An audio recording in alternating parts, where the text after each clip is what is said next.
जय हिंद साथियों विराट गेम में अपना स्वागत है। साथियों आप जानते हैं निष्ठा 3.0 FLN कोर्स अभी चल रही है।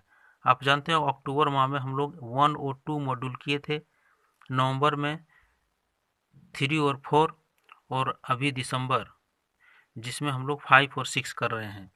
दोस्तों इसमें 14 नंबर अर्थात 20 बाय 20 सवाल होते हैं, जिसमें 14 नंबर अर्थात 70% लाना बहुत ज़रूरी है।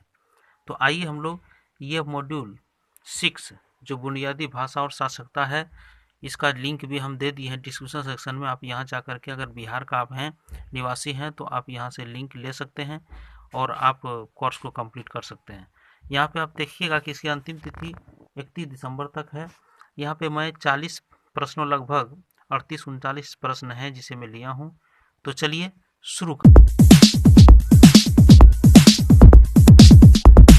साथियों पहला सवाल है, लिखने की प्रक्रिया पढ़ने के समांतर होती है क्योंकि दोनों अलग हैं, उबाऊ होती है, दोनों अंतर संबंधित हैं, इन्हें अलग अलग करके नहीं देखा जा सकता है। देखिए साथियों, पढ़ने लिखने और पढ़ने की प्रक्रिया निश्चित रूप से समांतर होती है, इसलिए कि दोनों अंतर संबंधित है, इसलिए नीला कलर सही है। अगला सवाल, एक सक्रिय विद्यार्थी कौन है जो कक्षा में चुपचाप पढ़े? गलत है। कक्षा का मॉनिटर हो? ये भी गलत है। कक्षा का शरारती बच्चा हो? ये भी गलत है। कक्षा की गतिविधि में भाग ले? साथियों जो बच्चा जितना एक्टिव होता है उतना ही गतिविधि में भाग लेता है, इसीलिए ये नीला कलर सही है। पढ़ने के भाषाई पहलू इन कौशलों के विकास में विश्वास करते हैं।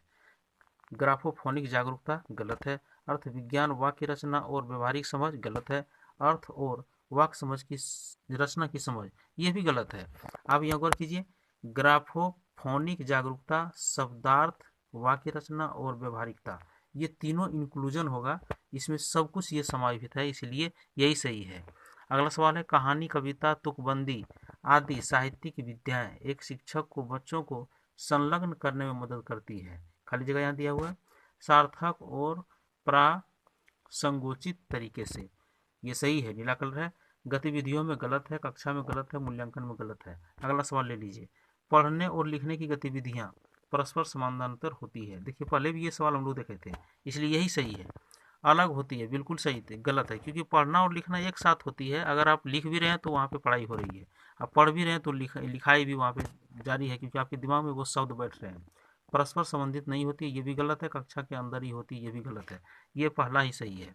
अगला सवाल है, भाषा की कक्षा में ओपन एडेड मुक्त निर्देश की अत्यंत महत्वपूर्ण भूमिका होती है क्योंकि यह शिक्षक को कक्षा में बोलने का अधिकार देता है। गलत है। बच्चों को अपने ज्ञान और अनुभव का विस्तार करने का अवसर प्राप्त होता है। यही सही है साथियों। यह शिक्षक द्वारा बच्चों के मूल्यांकन करने में सहायक है। गलत है।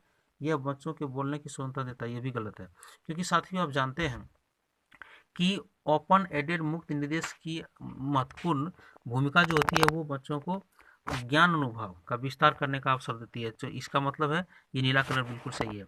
अगला सवाल है, सार्थक आधारभूत साक्षरता और संख्यात्मक कौशल प्राप्त करने वाले बच्चे होते हैं, रखते हैं। क्या है? औसत शिक्षार्थी? नहीं। अच्छे अंक? नहीं। सभी कक्षा में सीखने का उपयुक्त स्तर? सभी कक्षा में वो एबल होगा सीखने का, यही सही है। अगला सवाल, पढ़ने का अंतिम लक्ष्य है? पढ़ने का अंतिम लक्ष्य क्या है? स्पष्टता के साथ पढ़ना? नहीं। जोर से और स्पष्ट पढ़ना? नहीं। पाठ से अर्थ ग्रहण करना? यही सही है, क्योंकि आप जो कोई कहानी कोई कविता पढ़ रहे हैं तो उससे अर्थ जब तक नहीं समझ पा रहे हैं तो वो पढ़ाई का लक्ष्य ही नहीं है। लय में पढ़ना, ये भी गलत है, इसलिए ये नीला कलर सही है। अगला सवाल है, निर्देशित पठन क्या है? जब शिक्षक द्वारा कोई निर्देश नहीं दिया जाता हो? गलत है। जब शिक्षक द्वारा कम सहायता दी जाती है? गलत है। जब शिक्षक द्वारा सर्वाधिक निर्देश दिया जाता है? निर्देशी पठन क्या है? जब शिक्षक वहाँ सर्वाधिक निर्देश देंगे तभी निर्देशी पठन होगा, इसलिए यही सही है। जब शिक्षक द्वारा कम निर्देश दिए जाते हैं, ये गलत है, इसलिए नीला कलर देख लीजिए। भाषा कक्षा की प्राथमिकता क्या है? कक्षा को सुंदर बनाना, त्रुटि मुक्त लेखन सिखाना? ये भी गलत है। पाठ का अर्थ निकालना सिखाना? ये भी गलत है। चौथा नंबर सही है, बच्चों के लिए प्रिंट समृद्ध वातावरण बनाना? यही लास्ट वाला सही है। चलिए अगला, एक कौशल के रूप में पढ़ने के कौशल के लिए आवश्यक है ध्वन्यात्मक श्रवण आधारित जागरूकता और पूर्व कथन। दूसरा है पूर्व ज्ञान अनुभव, अनुमान लगाना और पूर्व ज्ञान। अगला है, देखिए सबसे लास्ट में यही सही है, ध्वन्यात्मक श्रवण आधारित जागरूकता, पूर्व ज्ञान और अनुमान लगाना। अगला सवाल, स्वतंत्र रूप से पढ़ना क्या है? मित्र, साथी, सहपाठी द्वारा की गई न्यूनतम सहायता, शिक्षक द्वारा प्रदान की जाने वाली अधिकतम सहायता, ये भी गलत है। शिक्षक द्वारा प्रदान की जाने वाली न्यूनतम सहायता, चूंकि न्यूनतम सहायता देंगे, बच्चे स्वतंत्र रूप से पढ़ रहे हैं, इसलिए यही सही है। अगला है, एक शिक्षक को अपने छात्रों को ध्वनि विज्ञान का परिचय देना चाहिए कक्षा की शुरुआत में। दूसरा है, उस समय जब बच्चे भाषा के यांत्रिक पहलू को सीखने के लिए तैयार हों, यही सेकंड वाला सही है, ब्लू कलर है। अगली है, उनकी आरंभिक कक्षा में 1 महीना पूरा करने के बाद, ये भी गलत है। उनकी पहली भाषा वर्ग में, ये भी गलत है, इसलिए यही सही है। देख लीजिए, अगला सवाल है, बच्चों के समग्र विकास के लिए एक शिक्षक को डैश गतिविधियों को सामूहिक रूप से तैयार करने की आवश्यकता होती है। इसमें देखिए LSRW, सुनना, बोलना, पढ़ना, लिखना। चूंकि आप जानते हैं बच्चों, इसको हिंदी में सुबोपली बोलते हैं। सुबोपली, सुनना, बोलना, पढ़ना, लिखना। इसीलिए सबसे पहले बच्चे सुनते हैं, उसके बाद बोलना शुरू करते हैं, तब वो पढ़ते हैं, और लिखना तो अंतिम क्रिया है, इसलिए ये सही है। ये बहुत जानकारी हम लोगों को रखनी चाहिए कि लिखना सबसे अंतिम क्रिया है। सबसे पहले सुनना, तब बोलने का कोशिश करता है बच्चा, मो पॉप, इसी तरह मम्मी पापा करके बोलता है, और तब पढ़ना शुरू करता है, और लिखना अंतिम क्रिया है। अगला, ये प्रभावी अधिगम के अवसरों के लिए एक शिक्षक को अवश्य प्रदान करना चाहिए। क्या प्रदान करना चाहिए? सतत मूल्यांकन, गलत है। अतिरिक्त किताबें, गलत है। ऊंची आवाज में पढ़ने के सत्र, गलत है। बच्चों द्वारा खोजबीन करने की स्वतंत्रता, क्योंकि आप कुछ क्रिएटिव माइंड नहीं दीजिएगा तो बच्चे खोजबीन करने के लिए जब तक तैयार नहीं होंगे तब तक उसकी माइंड डेवलप नहीं होगी, इसीलिए खोजबीन करने की ये सही है। अगला है, संयुक्त रूप से पढ़ना क्या है? धीमी गति से पढ़ना, नहीं। जब शिक्षक द्वारा सर्वाधिक सहायता दी जाती है, ये सही है। शिक्षक द्वारा सर्वाधिक सहायता दी जाएगी, वो सिर्फ हिंट्स करेंगे और हम पढ़ेंगे। बच्चे जब पढ़ेंगे और शिक्षक महोदय जब हिंट्स करेंगे तो जान लीजिए वही हो गया संयुक्त रूप से पढ़ना। द्रुत गति से पढ़ना, नहीं। जब शिक्षक द्वारा कोई सहायता नहीं दी जाती, ये भी गलत है, इसलिए नीला कलर सही है।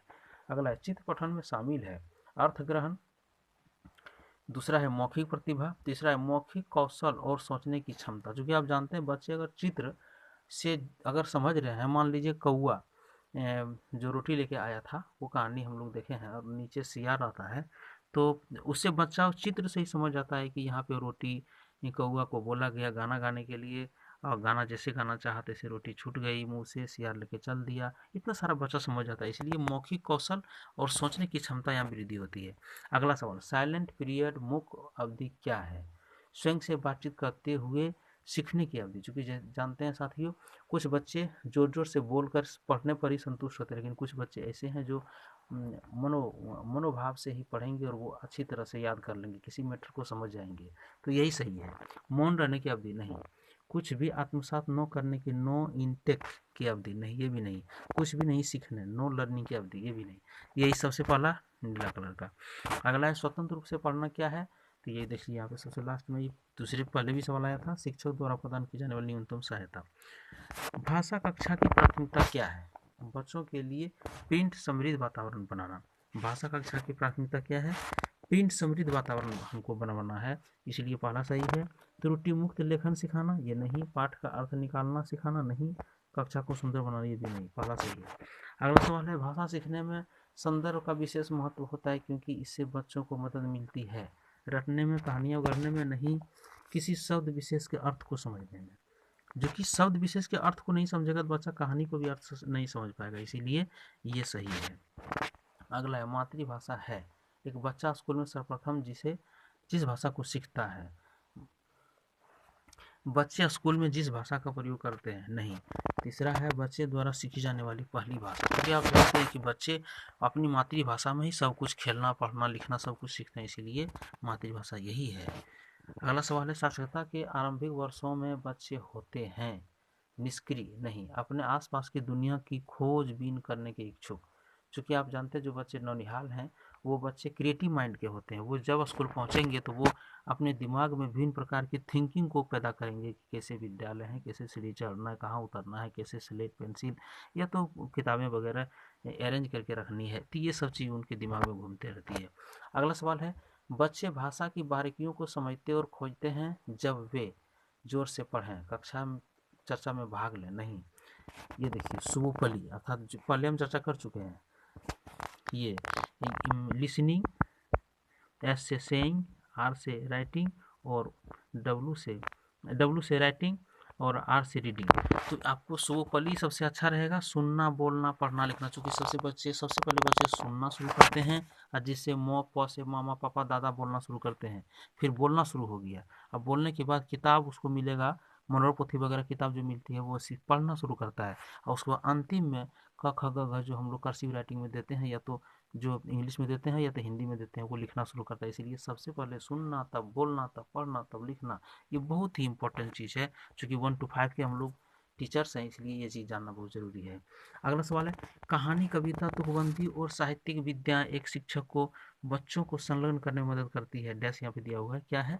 गतिविधियों में, मूल्यांकन में नहीं, सार्थक और प्रसंगोचित तरीके से संलग्न करने में मदद करती है। ये चीज़ सही है। अगला सवाल है, दिलचस्प घटना यह है कि भाषाएं तरीके से सीखी जाती है, गंभीर नहीं, उत्पादक नहीं, उबाऊ नहीं, एक समान तरीके से सीखी जाती है। अगला सवाल है, एक शिक्षक को बच्चों को पाठ से जोड़ने के लिए चाहिए कि वो उनके दैनिक जीवन से संबंधित परिचित संदर्भों पर बात करे। बात भी सही है साथियों। अगर बच्चे ननिहाल हैं, जो बच्चे स्कूल हमारे विद्यालय में आए हैं, उनसे हम डायरेक्ट विश्व लेवल का बात करेंगे, डायरेक्ट हम अमेरिका और ताजमहल और या तो इसके बारे में बात करेंगे, गंगा के बारे में, तो ऐसा कुछ नहीं है। जब वो बच्चे देखे नहीं हैं तो उसके बारे में चर्चा नहीं करना है। उनके दैनिक जीवन से संबंधित परिचित संबंधों पर बात करना है, ताकि वो अपनी मम्मी पापा, अपने बगल के भाई पड़ोसी, खेत खलिहान के बारे में जो जानता हो वही चर्चा कीजिए, तो बच्चे अच्छी तरह से सीखते हैं। यही सबसे पहली सीढ़ी है। अगला सवाल है, दुनिया, भाषा दुनिया के बारे में बच्चों के आकार को देने से महत्वपूर्ण भूमिका निभाती है। क्या भूमिका निभाती है? समझ, रचनात्मक कौशल, व्यक्तिगत विचारधारा, ये सब नहीं होगा, सिर्फ समझ होगा। तो यहाँ समझ दे दीजिए।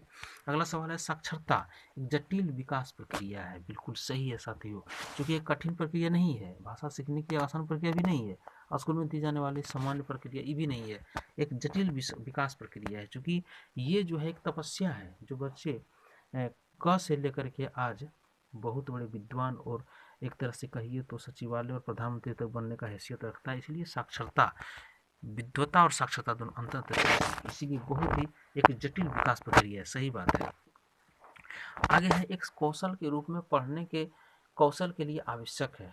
देखिए ये सवाल रिपीट हो गया, इसको पहले ही हो चुका है, देख लिए हैं। बच्चों के लिए प्रिंट समृद्ध वातावरण अनिवार्य है, क्योंकि यह समझ के साथ पढ़ने के लिए प्रेरित करता है। क्योंकि प्रिंट वाला जो जैसे तस्वीर वाली जो वातावरण है, प्रिंटेड वातावरण, उसमें क्या होता है, बच्चे अच्छी तरह से समझ के पढ़ते हैं, समझते भी और पढ़ते भी हैं। यह है। अगला देखिए, कक्षा में रखी पाठन सामग्री इतनी ऊंचाई पर जहाँ बच्चे उसे छूकर आसानी से पढ़ सके। देखिए इसमें क्या है, अथा संभव संख्या में हो, ये भी गलत है। क्योंकि सब संख्या में होगा क्या होगा, नहीं ना सीख पाएगा। इतनी ऊंचाई पर जहाँ बच्चे छू ना सके, ताकि वो सुरक्षित और यथावत रहे। क्योंकि देखिए किसी वस्तु को हम सुरक्षित रखने से अच्छा है बच्चों के ज्ञान की जरूरत ज़्यादा महत्वपूर्ण है। सुरक्षित वस्तु, अगर वस्तु टूट भी गई तो फिर नया हम खरीद लेंगे, लेकिन बच्चे अगर जो उम्र बच्चा का चला जाएगा, नौनिहाल का जो उम्र है 5, 6, 7, 8, 10 वर्ष का जो उम्र है, वो उम्र चल जाएगा तो बच्चे सीख नहीं पाएंगे। इसीलिए सबसे ज़्यादा प्राथमिकता हमको उसे छू कर सिखाने में होगी। बच्चा भले एक आध बार गिरा दे, टूट भी जाए, कोई दिक्कत नहीं है। इसलिए यही सही होगा, ब्लू वाला। इतनी ऊंचाई पर रखें जहाँ पे बच्चे छूकर आसानी से पढ़ सके। अगला सवाल है, प्रभावी अधिगम के अवसरों के लिए शिक्षक को अवश्य प्रदान करना चाहिए। बच्चों द्वारा खोजबीन करना, ये भी रिपीट क्वेश्चन है। भाषा की कक्षा में ओपन एडेड, ये भी रिपीट क्वेश्चन है साथियों, पहले देख चुके हैं। सार्थक आधारभूत साक्षरता और संख्यात्मक कौशल प्राप्त करने के लिए होते हैं, रखते हैं क्या? सभी कक्षा में सीखने का, ये भी रिपीट क्वेश्चन है। बाल पत्रिकाएं बच्चों के लिए संभावनाओं की एक अच्छी स्रोत है, उन्हें प्रिंट समृद्ध वातावरण बनाने के लिए भी रिपीट क्वेश्चन है। तो चलिए साथियों, यही निष्ठा 3.0 FLN मॉड्यूल 6 बुनियादी भाषा और साक्षरता का ये 40 लगभग 39 या 38 सवाल होंगे, जिसमें से एक 100% गारंटी है कि इसी से आपका सवाल आएगा और आप करीब 18-19 प्रश्न लाएंगे। तो चलिए, अगर मेरा पिछला वीडियो आप नहीं देखे हैं तो इस वीडियो के एंड स्क्रीन पर जो वीडियो आता है उसको जरूर आप देख लीजिए। और हमारे चैनल पर अगर पहली बार हैं तो चैनल को सब्सक्राइब, लाइक करना, शेयर करना मत भूलिएगा साथियों। इसी तरह का वीडियो पाने के लिए, चूँकि मैं प्रत्येक बार वीडियो दे देता हूँ, चूँकि आप जानते हैं कि मॉड्यूल 2.0 का भी पहला जो 6 है 1 से 6 तक जो कोर्स था, जिसका छुटा हुआ उसका भी वीडियो में डाला हूँ, वो स्क्रीन शॉर्ट स्क्रीन में आएगा, यहाँ पे एंड स्क्रीन में, उसे भी देखिए। और हमारे चैनल को लाइक, सब्सक्राइब बेल आइकन को भी दबा दीजिए ताकि वीडियो हम डालें तो आपको नोटिफिकेशन मिल सके। चलिए साथियों, नई वीडियो के लिए जय हिंद साथियों, जय भारत।